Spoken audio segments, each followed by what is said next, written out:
Hello friends, मैं हूं वंश और आप देख रहे हैं मैथ्स विद वंश।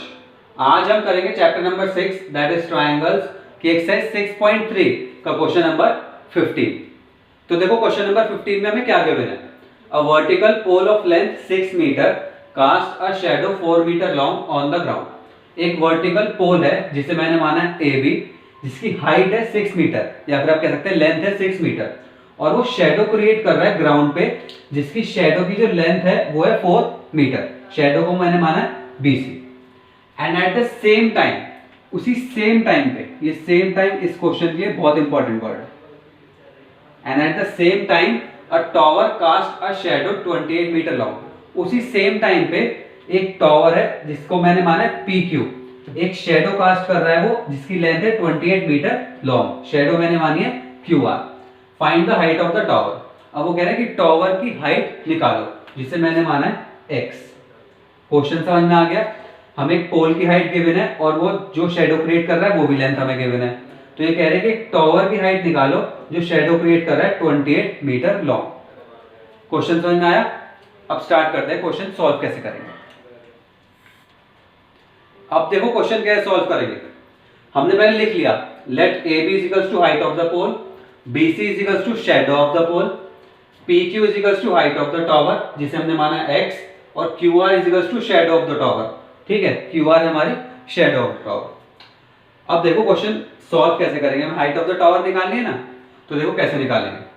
अगर मैं किसी तरह इन दोनों ट्राइंगल्स को सिमिलर प्रूफ कर दूं, अगर मैं किसी तरह ABC ट्राइंगल और PQR ट्राइंगल को सिमिलर प्रूफ कर दूं, तो हमारे साइड्स के रेशियो होंगे, that is AB upon PQ equals to BC upon QR आ जाएगा, जिसकी वजह से मुझे AB पता है, BC पता है और QR पता है। तो सिर्फ मेरी एक वैल्यू रह जाएगी जो होगी हाइट ऑफ द टावर, वो मैं निकाल लूंगा। तो हमारा मेन मोटिव क्या होगा, दोनों ट्राइंगल्स को सिमिलर प्रूफ कर दो। तो देखो सिमिलर कैसे प्रूफ करेंगे। सिमिलर करने के हमने तीन ही क्राइटेरिया पढ़े। एक तो एंगल एंगल, एक हो गया SAS और एक हो गया SSS। तो देखते हैं इसमें कौन सा अप्लाई होगा। अब देखो अगर आप ध्यान से देखो तो दोनों ट्राइंगल्स में एक एंगल तो 90 डिग्री का दिख रहा है। भाई पोल हमारा वर्टिकली खड़ा है ग्राउंड से, तो 90 डिग्री का एंगल क्रिएट करेगा। तो ये हो गया हमारा angle B is equals to 90 degree. ऐसे ही टॉवर खड़ा है वर्टिकली ग्राउंड से, तो ये एंगल हो गया हमारा 90 डिग्री। दैट इज दोनों ट्राइंगल में हमें एक एक एंगल तो मिल गया 90 डिग्री का। अब अगर हमें एक एंगल कोई और इक्वल मिल जाए तो हमारे AA क्राइटेरिया से दोनों ट्राइंगल सिमिलर प्रूफ हो जाएंगे। कौन से क्राइटेरिया से, AA क्राइटेरिया से। अब देखो दूसरा एंगल फाइंड करने से पहले आपका एक कॉन्सेप्ट क्लियर कर दूं, एंगल ऑफ एलिवेशन किसे कहते हैं, वो हमारे इस क्वेश्चन में यूज होगा। तो देखो एंगल ऑफ एलिवेशन,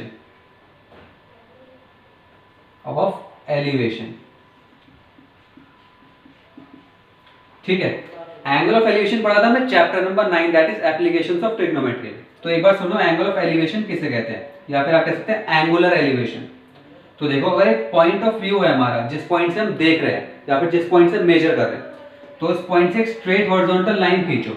अब अगर इस स्ट्रेट लाइन से आप ऊपर देख रहे हैं, अगर इस स्ट्रेट लाइन से आप ऊपर देख रहे हैं, तो इन दोनों लाइंस के बीच का जो एंगल होगा वो होगा हमारा एंगल ऑफ एलिवेशन। तो एंगल ऑफ एलिवेशन समझ में आ गया।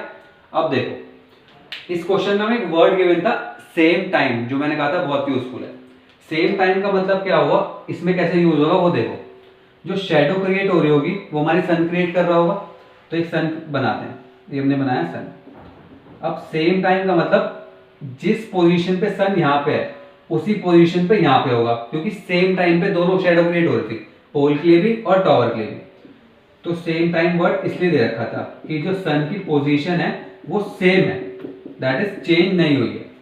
तो हमारी दोनों जो शेडो क्रिएट हो रही थी वो सेम टाइम पे क्रिएट हो रही थी। तो जो हमारा C पॉइंट से एंगल ऑफ एलिवेशन होगा, देखो हम इस पॉइंट से एंगल मेजर कर रहे हैं ना, तो हमने एक स्ट्रेट लाइन खींची और सन की पोजीशन हमारी फिक्स्ड है दोनों के लिए। तो जो एंगल ऑफ, देखो सन है हमारे इससे ऊपर, तो जो एंगल बनेगा एंगुलर एलिवेशन सन के लिए वो हमारा फिक्स्ड होगा, दैट इज एंगल सेम होगा। तो जो हमारा एंगल C होगा और जो हमारा एंगल R होगा वो सेम होगा। बात समझ में आ गई। भाई सन की पोजीशन फिक्स्ड है, शेडो जो क्रिएट कर रहा है वो सन कर रहा है, तो इस पॉइंट से सन की पोजीशन और इस पॉइंट से सन की पोजीशन में एंगल होगा वो सेम होगा। ठीक है, तो एंगल C और एंगल R हमारे इक्वल हो जाएंगे, किसकी वजह से, एंगुलर एलिवेशन ऑफ द सन।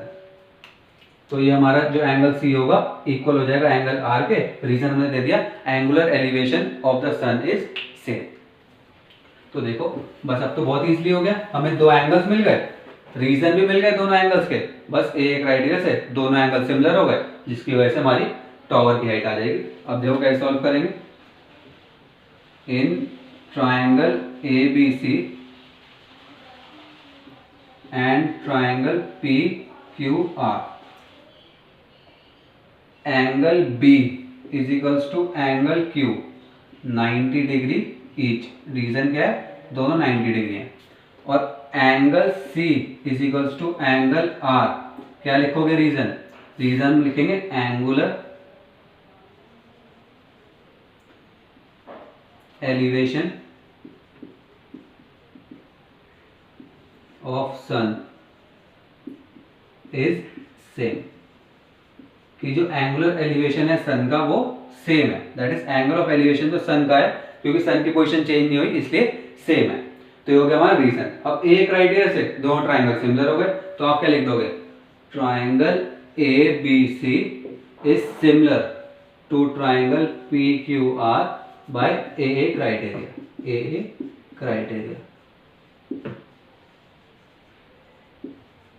दिख रहा है, यहां से दिख रहा है ना AA क्राइटेरिया, थोड़ी राइटिंग गंदी हो गई, एडजस्ट कर लेना।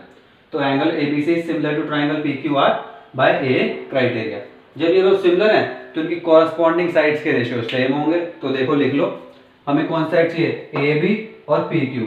तो देखो AB अपॉन PQ, और हमें कौन साइड नोन है, BC और QR equals to BC upon QR। तो लिख देंगे नेक्स्ट उसमें AB upon PQ equals to BC upon QR। अब देखो AB भी हमें पता है, रीजन लिखोगे क्या, रीजन लिख लेना, चाहे अगर मन करे तो, मन करे क्यों लिख लेना, मार्क्स का ही मिलेंगे। रीजन लिख लेना, ratio of corresponding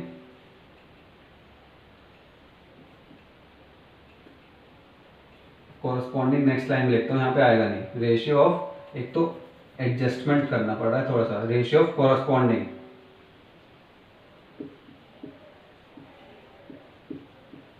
sides of similar triangle। और हमारे ट्राइंगल कौन कौन से, triangle ABC similar to triangle PQR। अब देखो इसमें मुझे AB की वैल्यू भी पता है, तो पुट कर दो, AB है हमारा 6 मीटर इक्वल्स टू BC की वैल्यू मुझे पता है 4, ओके जी। AB अपॉन क्या था, PQ हमें पता है x है, 4 अपॉन क्या है QR की वैल्यू क्या है 28। तो हमारा आंसर आ गया क्या है, 6 upon x equals to 4 upon 28। तो देखो 4 7 जा 28। अब जब क्रॉस मल्टीप्लाई करोगे तो x तो आ जाएगा इधर, ठीक है, तो x आ जाएगा इधर और 7 आ जाएगा इधर। तो हमारी क्या वैल्यू हो गई, 7 5 38 7 से 42 metre is equals to x की वैल्यू आ गई 42 मीटर। दिखाई दे रहा है, हॉच पॉच तो नहीं हुआ ना। तो x की वैल्यू आ गई हमारी 42 meter, that is height of the tower आ गई 42 मीटर। सिंपल सा क्वेश्चन था, बस जो हमारी ट्रिक क्या थी, एंगुलर एलिवेशन क्या होता है, एंगल ऑफ एलिवेशन मैंने आपको बता दिया।